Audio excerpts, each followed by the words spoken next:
দেব অধিকারী নামটাই যেন টলিউডের আরেক নাম, কিন্তু এই সাফল্যের পিছনে লুকিয়ে আছে এক অন্যরকম গল্প।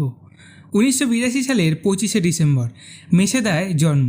ছোটবেলাতেই পাড়ি দেন মুম্বাই ইঞ্জিনিয়ারিং পড়তে, কিন্তু তার মন পড়েছিল ক্যামেরার সামনে। 2006 সালে অভিনয়ে প্রথম পা অগ্নিস্পদ, কিন্তু 2009-এ চ্যালেঞ্জ সিনেমা বদলে দেয় সব কিছু। দর্শক পায় নতুন সুপারস্টার দেব। তারপর খোকাবাবু, পাগলু, চাঁদনি চক টু চায়না, একের পর এক হিট। কিন্তু এখানেই শেষ নয়। 2019-এ দেব হন সংসদ সদস্য, একজন অভিনেতা থেকে জনপ্রতিনিধি। দেব এখন একজন আইকন। তাকে দেখে আজ হাজারো তরুণ স্বপ্ন দেখে। দেব অধিকারী শুধু তারকা নয়, এক অনুপ্রেরণা। কমেন্টে বলো তোমার দেখা সেরা দেবের সিনেমা কোনটা।